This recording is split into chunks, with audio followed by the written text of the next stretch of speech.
This meeting is being recorded. Okay, so I'd say good morning, everybody. Welcome to this week's roundtable on the future of heat.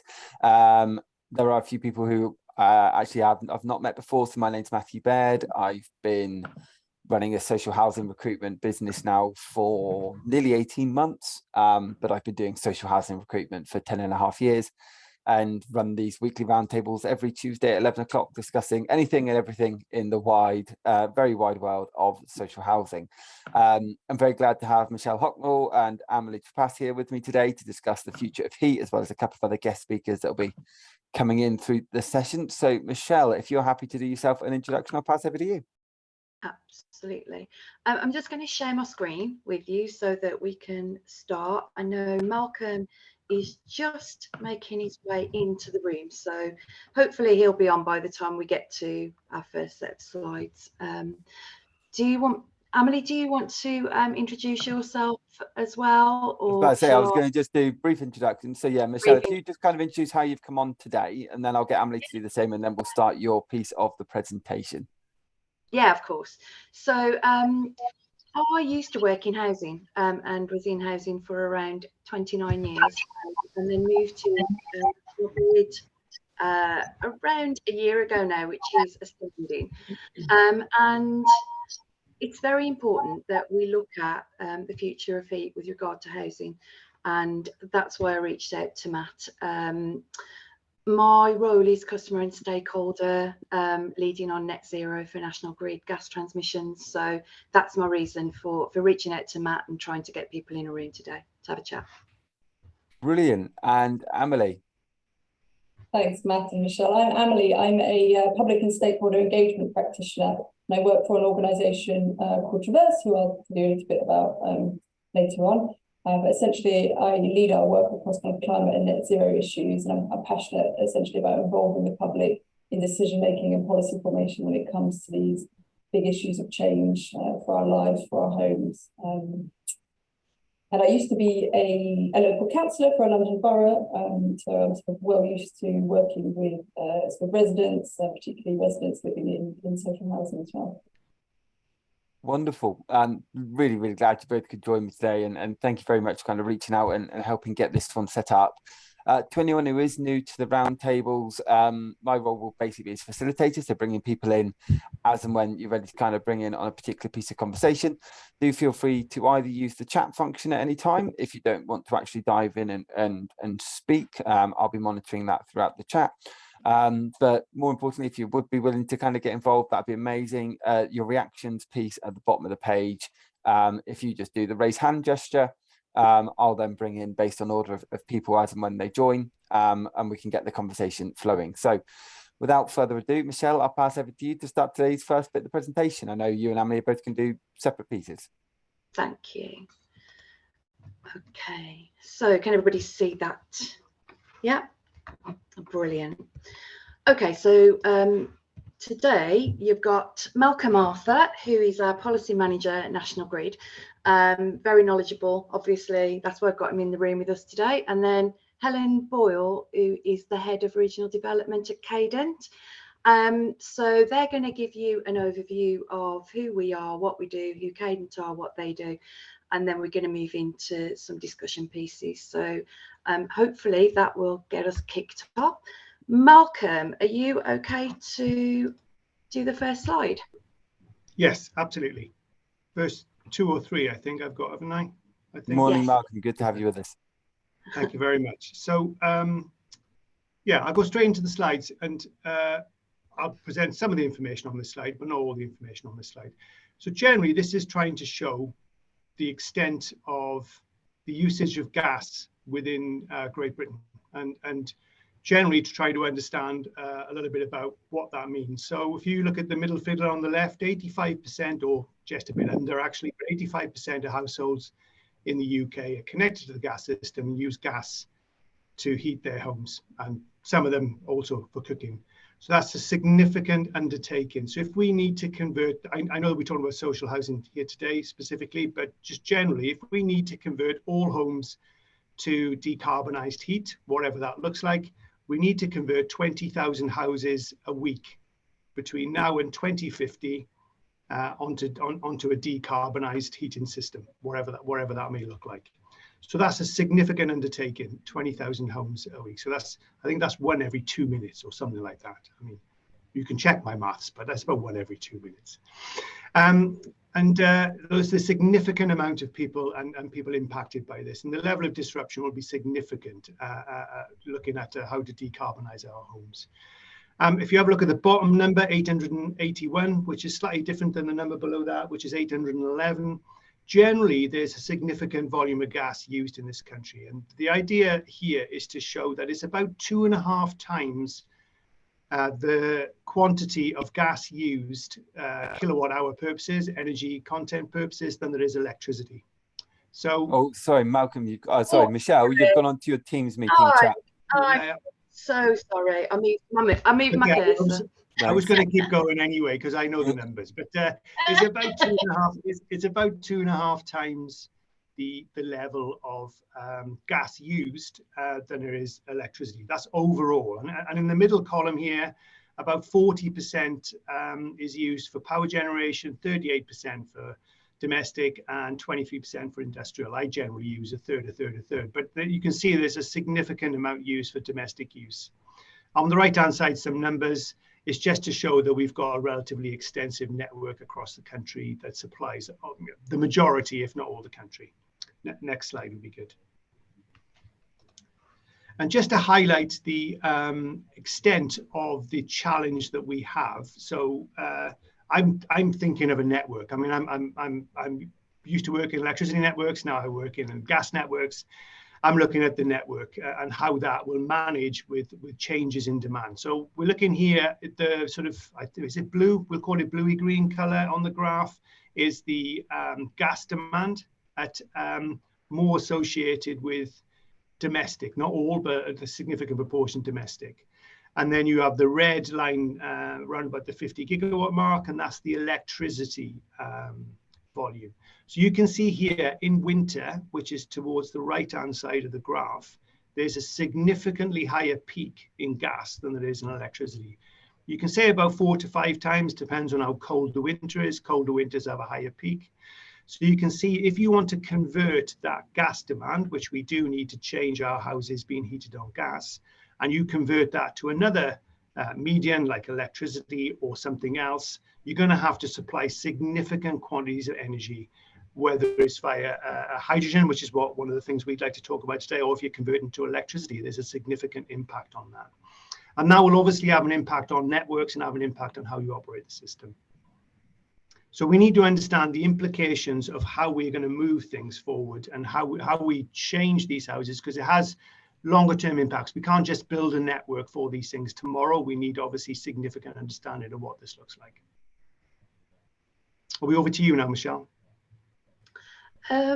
Yeah, so looking at our key projects, so we've got a couple of projects underway, and I'm not going to go into any detail about them because you can find this on our website. But Project Union is looking at creating a backbone across the country by reuse, repurposing of our pipelines and putting that into 100% hydrogen.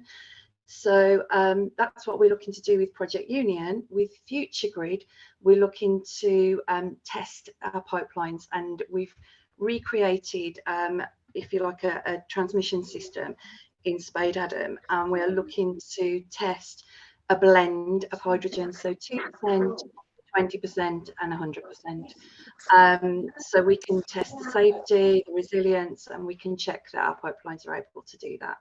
Again, if anybody wants any more information on Project Union, Future Grid, or any of our projects that are going on, please get in touch with me, and we'll also put some information about the website up so that you can go there and find out more about that. Helen. Come off mute. Thank you very much, Michelle. Good morning, everybody. It's really nice to be here. So I'm just going to give you, just got a couple of slides. First of all, just a bit of an outline on who Cadent are, and then an overview of the work that we're doing around hydrogen and how really the next few years are really crucial to help to answer some of the questions that still exist around the role of hydrogen in the decarbonisation of other sectors other than industry and transport, but particularly domestic heating. So first and foremost, gas is, Cadent is the UK's largest gas distribution network operator. We own and operate 4 out of the UK's 8 networks, so we move the gas around. So predominantly we're obviously focused on making that happen and serving the 11 million customers that are across the UK that are currently connected to our network. But as more than 85% of the UK as a whole is connected to the gas network, one of the things that we are really focused on is the future and the transition away from natural gas as a fossil fuel to green gases, including hydrogen, and being able to provide a choice for consumers when it comes to how they heat their homes in the future. So if we can move forward, Michelle. Thank you very much. So over the last couple of years, the government have put out some documents and strategies that have actually been very supportive of hydrogen, which I'm sure you're aware of these, but just to kind of pick out some key points and some slides that will go into a bit more detail to tell you what's happening around those. But nearly 2 years ago now, I can't believe it's nearly 2 years, it's flown, but it is nearly 2 years ago now, Boris and his government put out the 10-point plan for a green industrial revolution. And number 2 on that plan was building a low carbon hydrogen economy. And on there were a number of dates and milestones that are quite crucial around the decarbonisation of heat, as well as some production targets that were actually revised and uplifted in the recent revised energy strategy that came out a few weeks ago. So a couple of key dates include 2023, to provide all the evidence that the government wants to understand the role that blending hydrogen could play in the decarbonisation of heat. And just so that you're aware, blending hydrogen means basically mixing hydrogen with methane at a volume of up to 20%, which basically would mean emissions reductions, carbon emission reductions of about 6 or 7%, without anyone noticing any change. So your appliances in your homes, your boiler, your cooker, your fire, whatever you run on gas at the moment, could run on a blend of hydrogen without you noticing any difference, and would immediately save 6 or 7% carbon emissions if we were able to do that. And if we were, or hydrogen producers were allowed to put hydrogen into our network, which they're not allowed to do at the moment. So that's a key date that's coming up. I'll give a little bit more detail on the programme of activity that's looking to provide all the evidence for the government around there to help it make that decision. And one that I think you're really interested in that you might have heard about is the Hydrogen Village trial, starting in 2025. So this was on the 10-point plan to have an entire village, so around 2,000 properties running on 100% hydrogen, so no natural gas at all, 100% hydrogen, but all of their gas needs, so their heating, their cooking, their gas fires, absolutely everything wouldn't run on natural gas, it would run on hydrogen for up to 2 years to help to provide all the evidence that the government is looking for it to make what it calls its heat policy decision in 2026. And that heat policy decision will look at the role that hydrogen could play in the decarbonisation of heat in the future. In other words, can we put 100% hydrogen into our pipes to replace natural gas? And Cadent is running one of those hydrogen village trials in an area of Ellesmere Port called Whitby. We started to engage consumers. We've got very supportive stakeholders going into people's homes. We've partnered with British Gas because they're the in-home delivery experts. And in about a year's time, we'll find out whether or not Whitby will actually go forward and be built out, if you like, as a village trial. And that trial will run for about 2 years. So watch this space on that one. That again, there's more information that you can find and keep up to date on our website.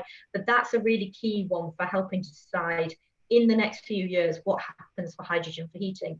And building on that, so not to rest on our laurels, we're already planning a hydrogen town trial, which was something that was also talked about in the strategies that have recently come out of the government. So that is, you've got a village. So what we'd really like now is a hydrogen town. And when you talk to us about a hydrogen town, gas networks, what we actually want to understand is how would you roll out hydrogen for a region? So in the end of January next year, we have to provide to BEIS a proposal of how we would run a hydrogen town, but also roll out hydrogen, convert an entire region to hydrogen for heating in a particular area. And BEIS are treating that as the start of the transition away from natural gas around that 2030 mark. So quite often I'll talk about the 2020s being about decision making, the 2030s being about get on and doing it. So also on there, the hydrogen strategy came out and talks about hydrogen presenting up to 35% of the future energy mix. So you have a mix of energy at the moment with a number of sources. You'll have a mix of energy in the future in order to provide that resilience and choice for the way that people heat their homes. And crucially, this is about private investment as well. So helping to give investor confidence to attract that private investment to make hydrogen production happen and the entire value chain that needs to go alongside this. And that all builds up to that heat policy decision that was outlined in the heat and building strategy as well in 2026. So Michelle, if you can move on. So what I've tried to do with this slide is show the different elements of hydrogen, the role that it takes along the next few years, basically leading up to 2030. So high deploy under the 20% blending swim lane, if you like, is our high deploy program. So high deploy is looking at providing the evidence, if you remember from the 10-point plan for that 2023 date, around the role that blending, mixing hydrogen with methane could provide in the future.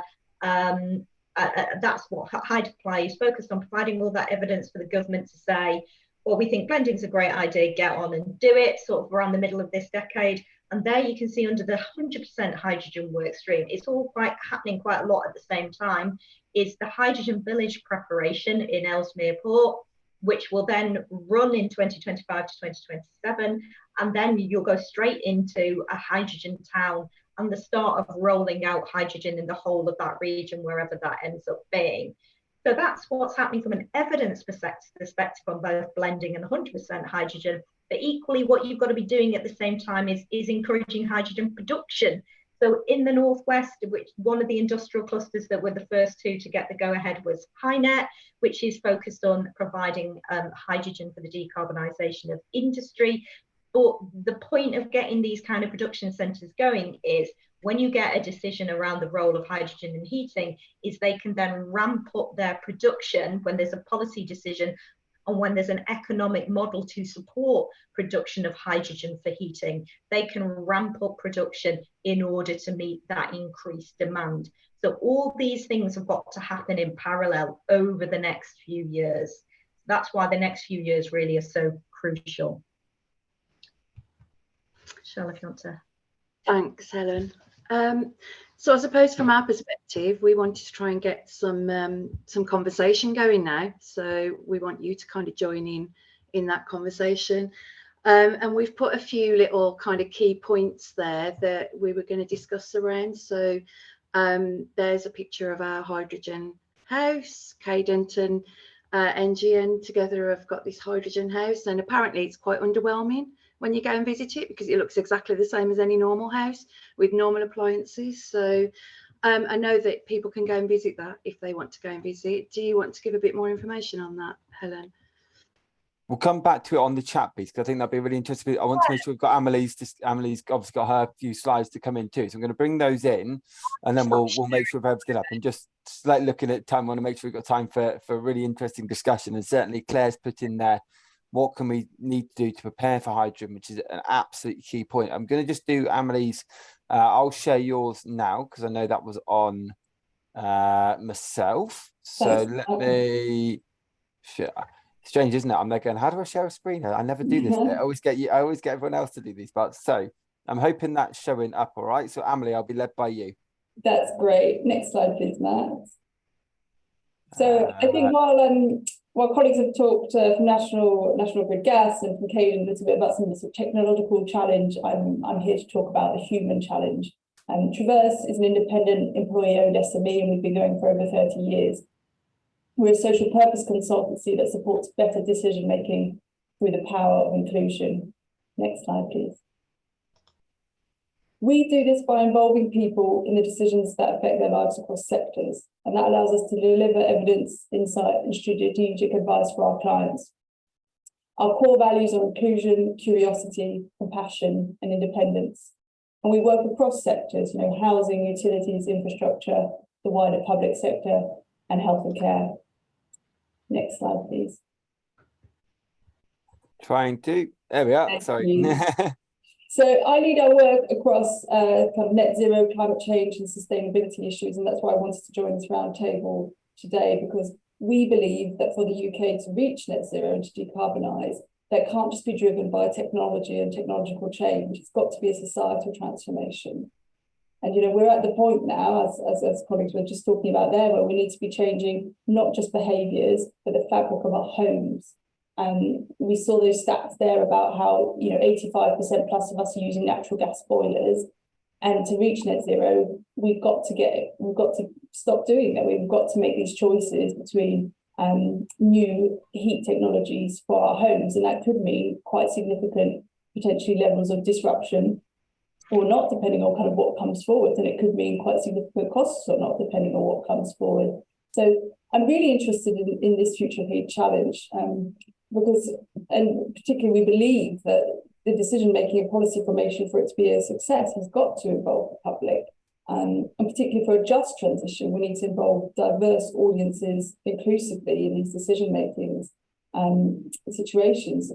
If we don't take this opportunity of change in our homes to address some of the existing inequalities like fuel poverty, we will be leaving people behind. And so therefore we've got to understand people's lived experience, their daily realities, as we bring people along on this journey. And so that's why we sort of really champion the involvement of people with diverse lived experiences and decision making, including those who are sort of typically marginalised or underrepresented. And now, if you'll indulge me briefly, next slide, Matt, please. What I'll just do is share a few sort of key findings, and I hope it will provoke a bit of discussion as well, alongside what others were saying earlier from some of our recent projects. So at the moment, we're working with Wales and West Utilities, who are a gas distribution network like Caden, and they cover Wales and the southwest. We run a citizen panel for them who meet 2 or 3 times a year to kind of explore key issues. And in the last round, we used deliberative techniques to work with them on this sort of decarbonisation of home heat challenge.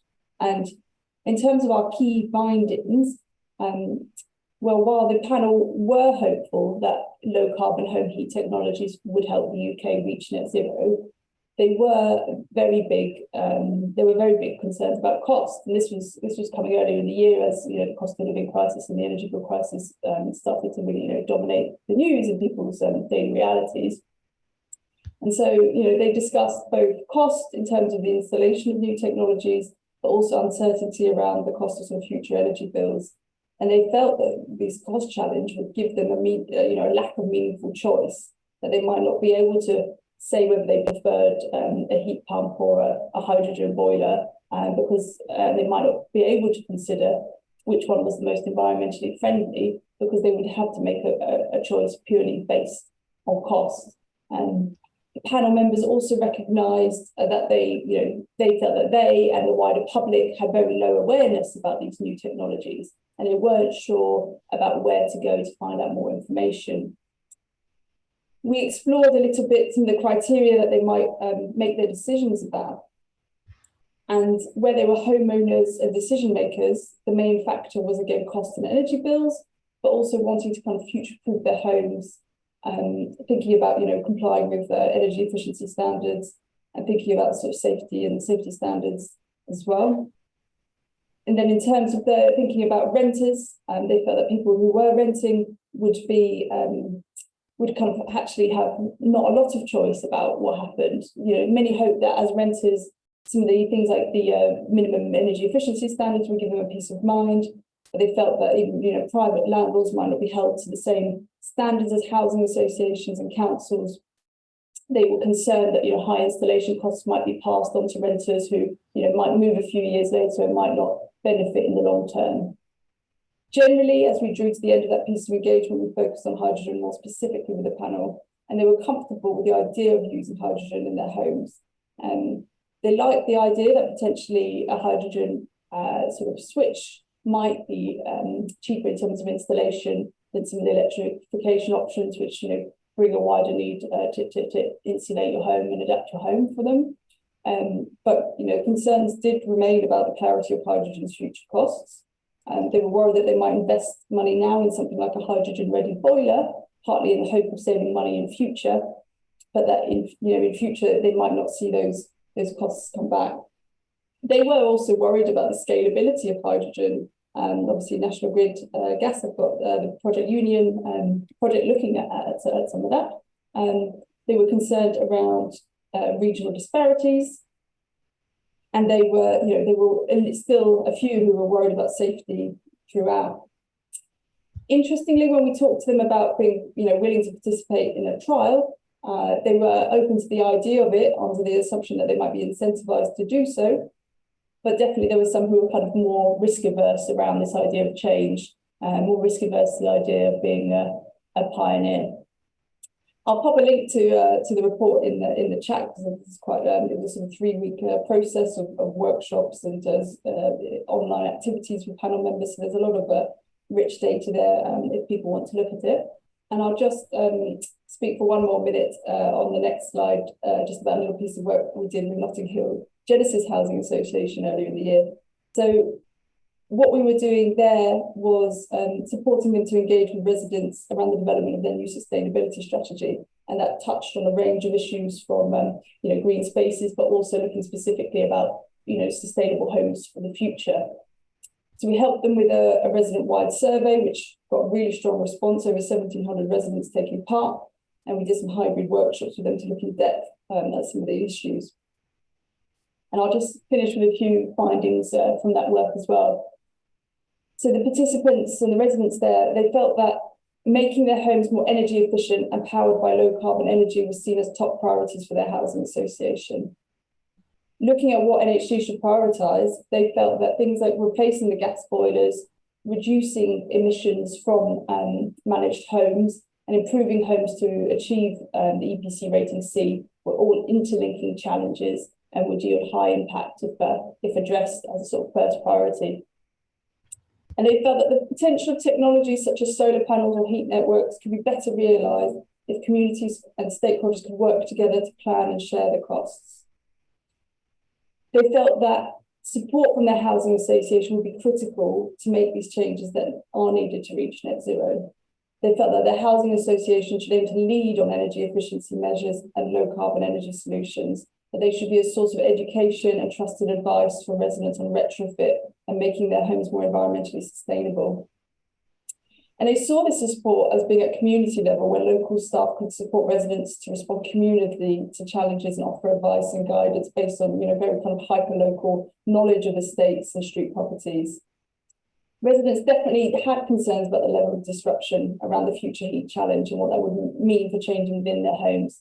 And they were particularly keen for their housing association to support the most vulnerable residents in any plans going forward.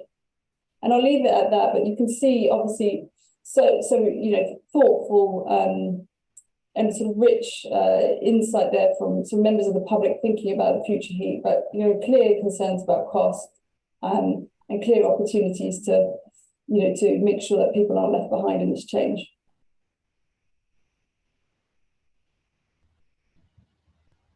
Absolutely. Thank you. I couldn't unmute myself. This is me having to share. Right. Okay. Brilliant. Well, look, firstly, thank you very, very much to everyone who got involved in the insight and the delivery there. There's certainly a lot of talking points. I'm going to go straight to some of the questions that have come up. And if any of our guest speakers want to kind of dive in on the questions, I'd love to hear your thoughts. So firstly, what, if anything, can or do we need to do to prepare for hydrogen? Would anyone like to take that one on? Malcolm? I can start, yeah, and then maybe other people can supplement. I think there's some very low regret solutions that we need to focus on, and that is energy efficiency and improving energy efficiency. For whatever method you heat your home, whether it's a heat pump or hydrogen or gas boiler, wherever it is, energy efficiency will be better. Using less energy has got to be better than using some energy, even if it's green. So they are the absolute low regrets options. The other option, of course, you could have a hydrogen ready boiler. There's some uncertainties behind when that's going to be used and when hydrogen will come to your town. So you could do something on that. But I think the first how to prepare, not just for hydrogen, but for anything for the future, fabric first approach of improving the energy efficiency of your home is the best thing. And solar panels and other things included in that as well. So I do that. Helen will be better from Caden to do this. What we are looking to do is to say, you don't need to prepare your home for hydrogen because the existing infrastructure is okay. Now your boiler won't be for 100% hydrogen, so you replace the boiler. But ultimately, we are hoping that the pipework to your home will be all right, and everything will just be the same. It'll be a plug and play. We'll switch over to hydrogen, and that's done. Whether it's quite that for social housing providers, you've obviously got thousands of their homes, though. Is that kind of change of all of those boilers going to be? And it's something I think that came up on Amelie's slides there. Is that cost saving going to be enough? So if you've got, I don't know, 3,000 or 4,000 stock, and then you change all of those. Shall I come in on that? Yeah, please do, Helen. Yeah, is that going to be? Is it going to be worth it? I guess. Yeah, I'm just building and echoing on some of Malcolm's points. Completely agree on the energy efficiency point and the fabric first. It's something. It is confusing to understand if you're looking to make changes in the next few years, which way do you go? And so really your no regrets option is down the energy efficiency route, and it's really never the wrong thing to do. On hydrogen ready boilers and the network, so just on the network point, Malcolm's completely right. We think it's one of the main benefits really of hydrogen for heating is that you're reusing or repurposing, as we call it, an infrastructure that's already there. You're just replacing the gas in that infrastructure. And what's been happening, and has still got a few years to run, is the mains replacement program across the whole of the UK. So that's changing the old kind of metal pipes for newer plastic pipes to help to make the network hydrogen ready. So that's on the infrastructure point, is that everything that gets the gas to your home really is or will be in place. So there's nothing for you to do there. But just the point on the boilers is, and one of the benefits we think of this is, I don't know whether this is the same for social housing providers, but boilers are quite often a distressed purchase, and they happen maybe every 12 years or so on a replacement cycle. My boiler's about 13 years old now, and I'm waiting for it to conk out, and I'm hoping it lasts me another couple of years and then I can buy a hydrogen ready one. So you replace your boilers on a replacement cycle. So what we're, I suppose, not suggesting necessarily is if everyone's got a really large housing stock as a social housing provider, that you go and rip out everybody's boilers in the next couple of years and replace them with hydrogen ready ones. You do them on what would have been your normal gas boiler replacement cycle, and by towards the end of this decade, towards the end of this decade, hydrogen ready ones will be, there are prototypes, and what we're using in the Hydrogen Village trial in a couple of years' time. They will be on the market and available, and there is a commitment that they will be the same price as a methane gas boiler at the moment. So it's not necessarily a capital replacement cost that you wouldn't have been factoring into in your normal kind of business planning cycle. So that's Michelle's put an ongoing program of work. So that's one of the plus points again of hydrogen really for a social housing provider.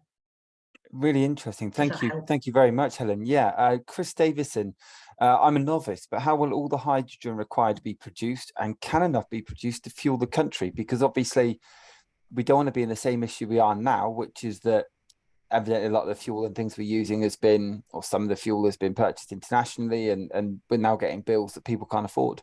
And I guess on that as well, I guess, is this something that Cadent, and by all means, like, tell me if I'm wrong here, evidently, is this something you want to be doing? Evidently, as a gas company, moving away from, I guess, that core business stake.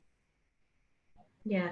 So just on Cadent and what we do and what we don't do, we don't make gas. We don't sell it. We move it around. We're a regulated monopoly. We do exactly the same role as a electricity distribution network operator, just for gas. So we do the pipes in the ground, and we're regulated by Ofgem, and we are paid for through a proportion of a customer's bills that they pay to their supplier every year, exactly the same way as a DNO. So we can't make any hydrogen. We can't produce any hydrogen. However, Chris's question is, although he's a novice, it's actually a brilliant question, and that is something that's obviously been looked at. So when I talked earlier about the projects that are helping to answer the questions that still exist around hydrogen, but actually what you've got to do is get that production going at the same time, because we will need really large volumes of it over and above what's being used for industry if we are to decarbonise heating.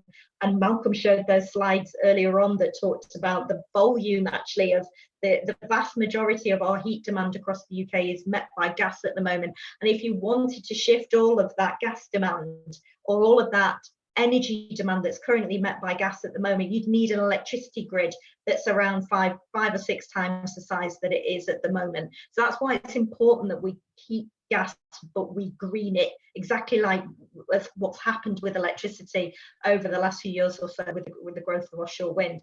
But when is it this comes the point to that Sally's just put in the chat there? Sally's just mentioned hopefully it will be green hydrogen, not blue hydrogen. So is that piece that you're talking about?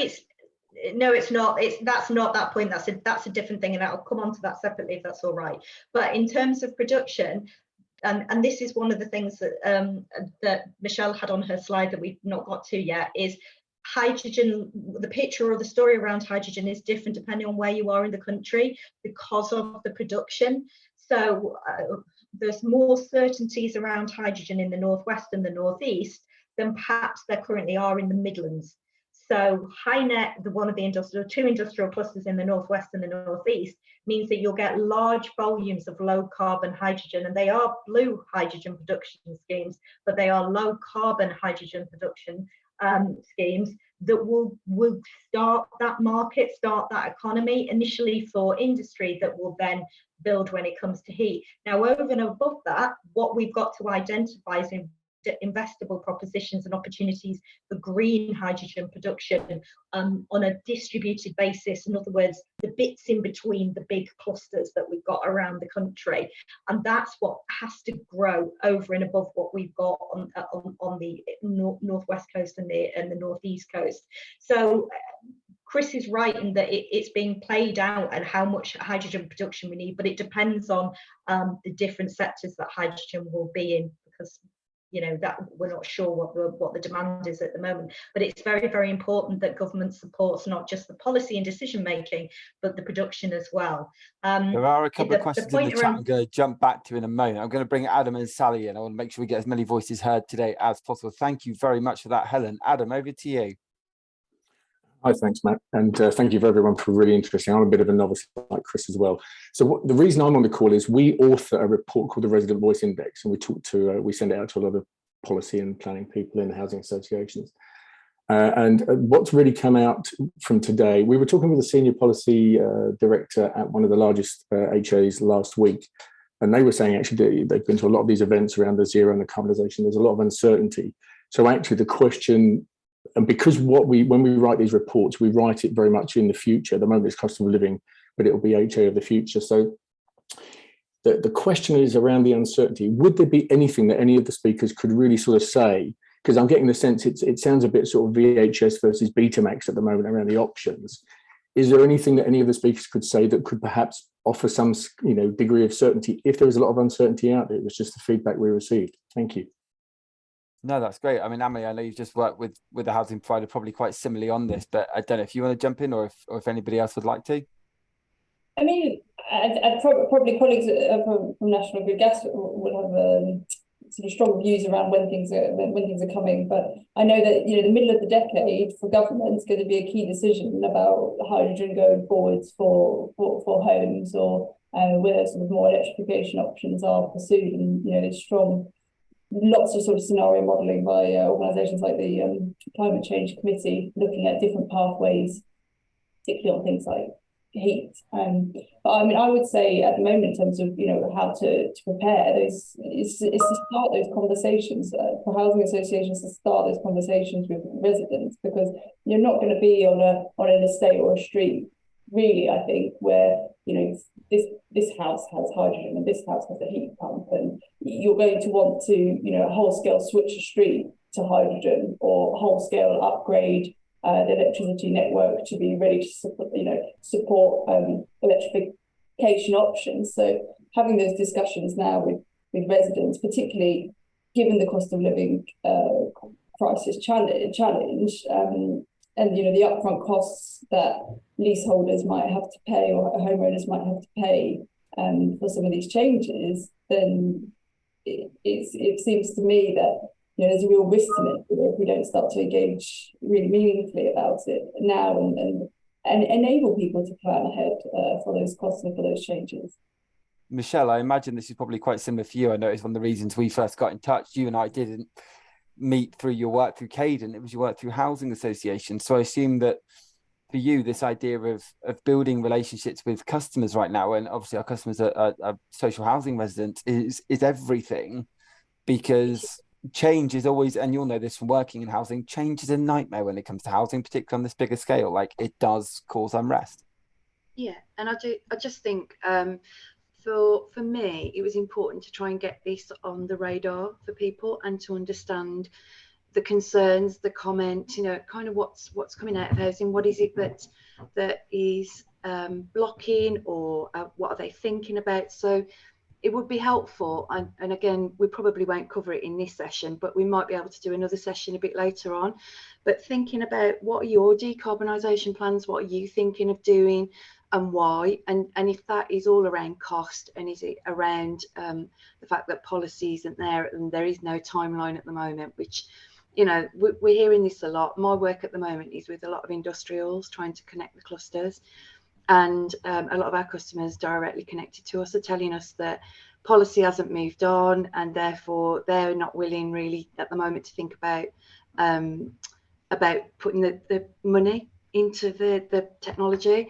And they know they need to, but it just needs that push. So I'm just wondering, from a housing perspective, is that a driver, or is there other drivers that are stopping them? So yeah, for me, it's really interesting, because I know at the moment Leeds City Council were talking about they're leading like an initiative on the boost of heat pumps at the minute, and I was just reading on Inside Housing there, but they're trying to target, you know, thousands and thousands of installations, but try and do them street by street to know what you came onto before. And yeah, then you're going to get, well, what about me? What about me? And I think it's going to be a really difficult time. Sally, lovely to have you with us. I know you're going to be looking at this again from another viewpoint, so it's lovely to have you with us. Do come in. Thanks. Yeah, I deal mainly with new builds. So yeah, a couple of points really. Firstly, on the green and blue hydrogen side of things, I'm somewhat staggered that we're even thinking about blue hydrogen. I'll just leave that hanging there.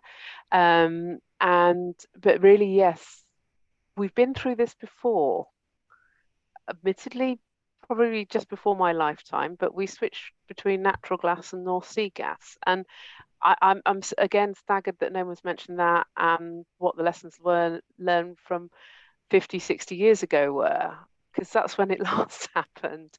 So I don't know much about what happened then, I'll be honest with you, but then I was but a twinkle in the eye, as it were, probably that time back. So quite, and I think there must be some reports and how, yes, we had a smaller population then, but we had old infrastructure and we had older properties then, and yes, there must be something on that we could learn from.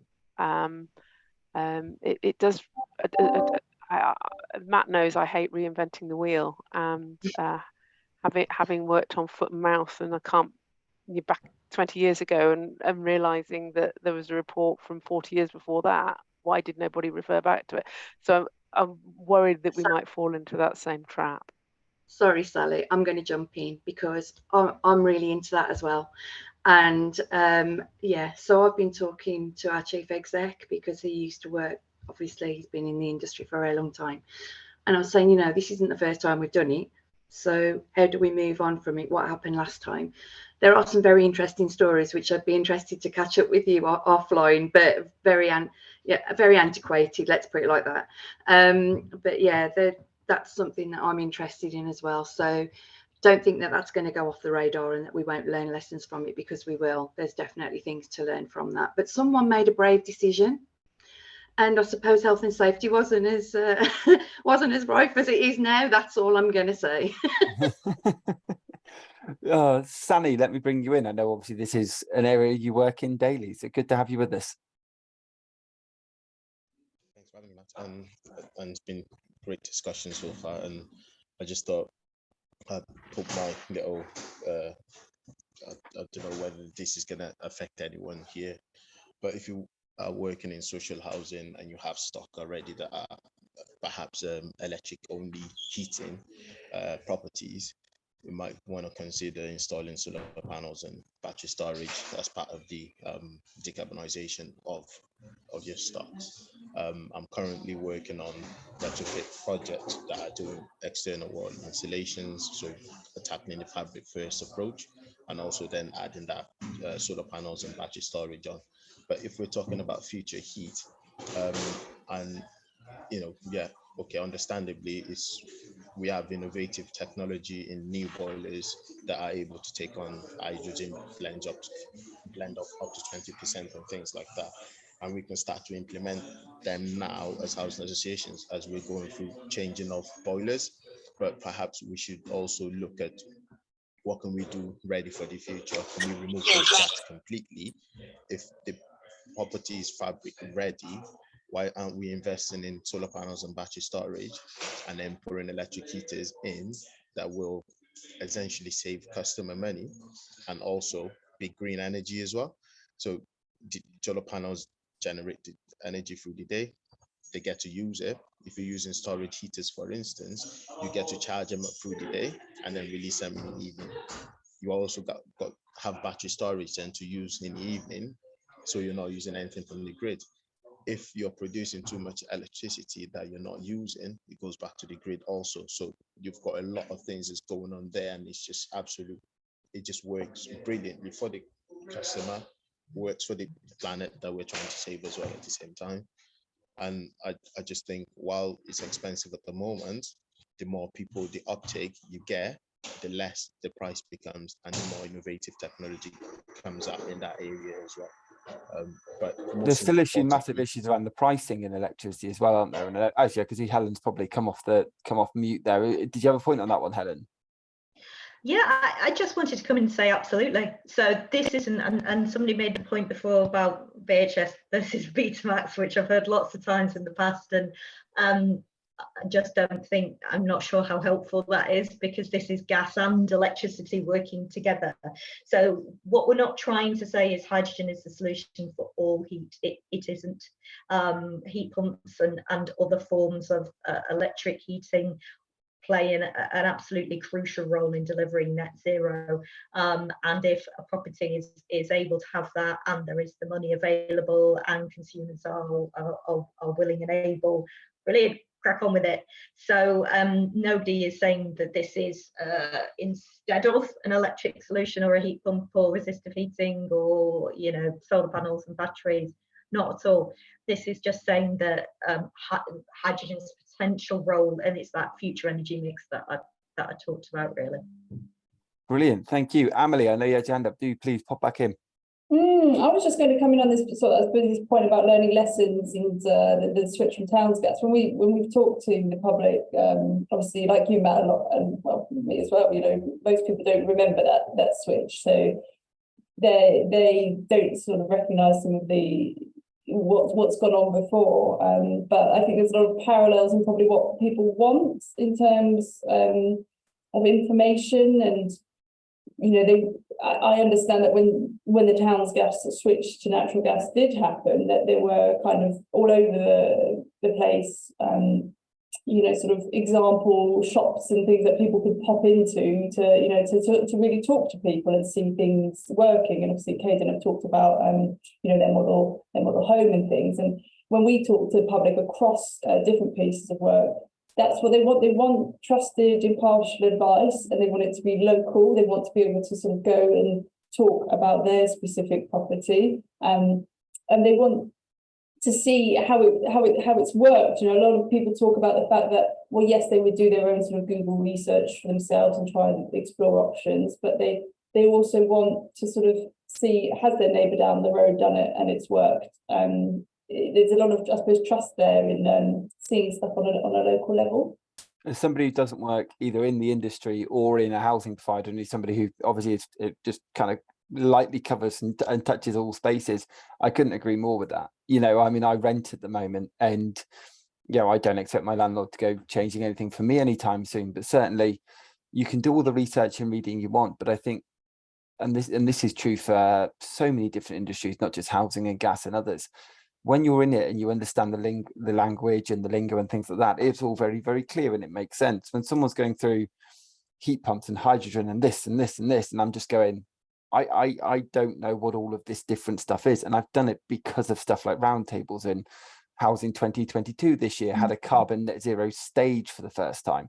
These things really matter, but majority of tenants, or at least a portion of tenants, and both private and public, and indeed homeowners, aren't really going to know. They just hear hydrogen and going, cool, that's better for the environment, but is it better? Why is it better? Is this actually going to be, I think it was Amelie, you mentioned in yours, is this actually future proof, or in 20 years am I changing this to something else? And I think that's what a lot of people have, this sort of skepticism, which becomes stronger in the cost of living crisis, that they might spend on something that might turn out not to be the right thing. There were a lot of participants we talked to, refer back to things like the sort of Volkswagen emissions scandal and things, and like other technologies where they bought something and then a few years later felt like they've had to change again. And I know at the moment, when we speak to the public, they're worried about making the wrong decision.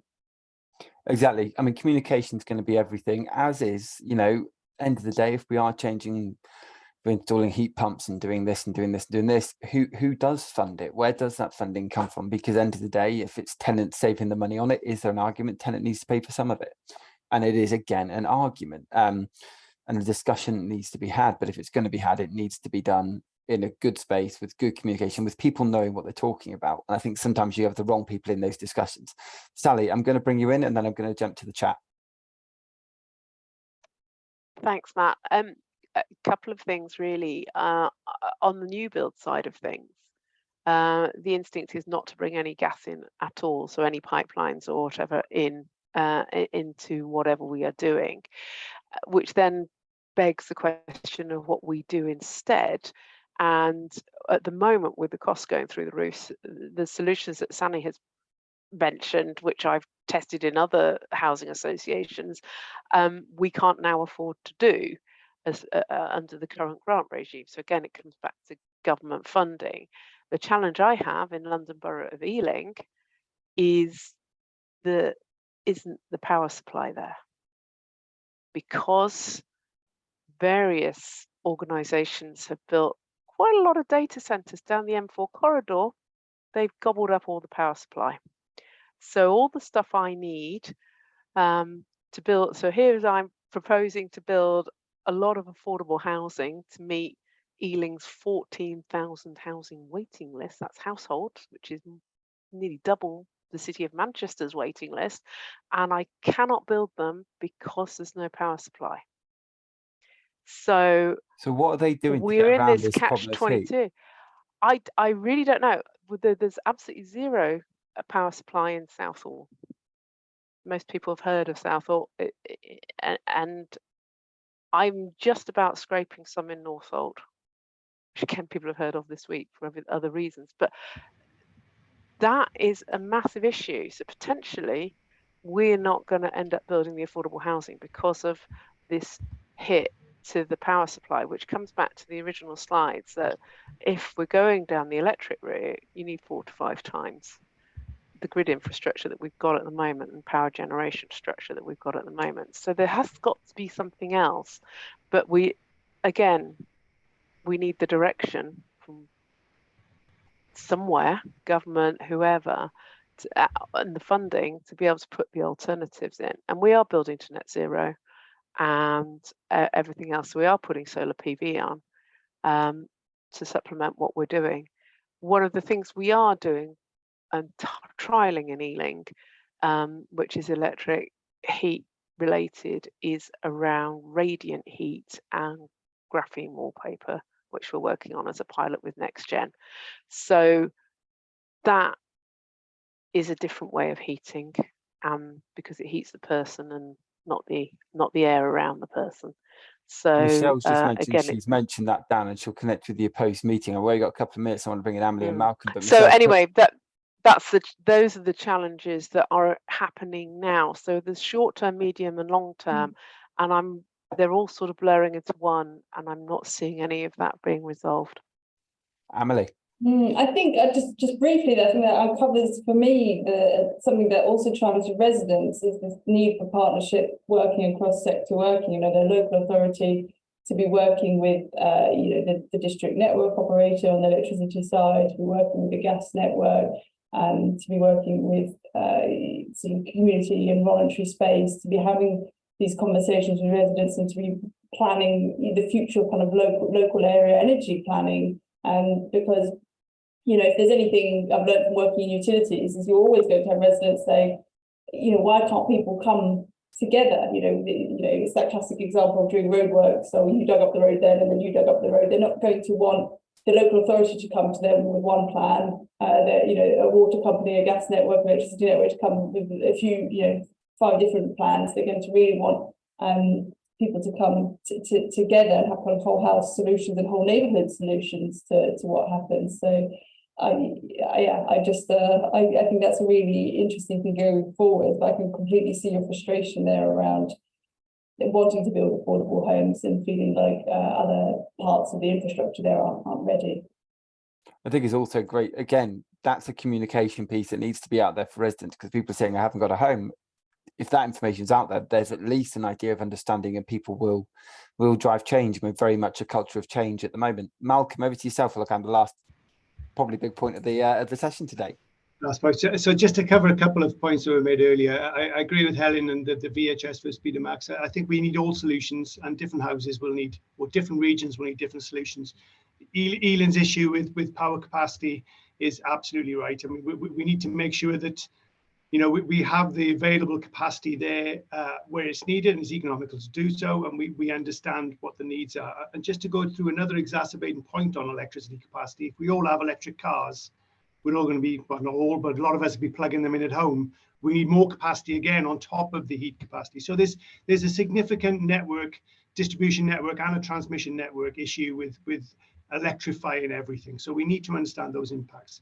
What I would say about the historic thing as well, I mean, when we got gas into our home a long time ago, it was a lot better than the coal we had, and it was a lot nicer. When we are now converting our heating systems away from gas into something else, they're not really going to be better. They're going to be probably the same. So it's not a proposition that used to be.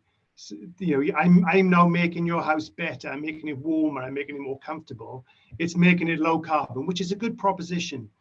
But ultimately, it's not a sales proposition to this is going to be better than what you had before. And generally, we need to understand that the sale of this to consumers is a different format than it was previously. I think that comes back to the point Jonathan made before he had to go, actually, which was he said something along the lines of how the running costs for customers compare with hydrogen boilers. And if it isn't going to be a massive saving, people are going to question, well, is there any point in doing it? And that's a really interesting point. Thank you. Thank you, Malcolm. Thank you, Helen. Thank you, Amelie and Michelle, for helping me put this together today. Obviously, the recording of this will be going live, and I'll get that up for anybody who wasn't able to make it or wants to watch back. A really, really interesting discussion today, and one I think we're just at the start of. I think evidently what's clear is that this isn't just going to be a one-off. And if anybody would like to kind of continue or wants to come to me afterwards going, hey, Matt, can we do one on X? focused on another particular area, even if it is just on electricity or just on gas or just on solar and the issues there, please let me know. But thank you everyone for coming today.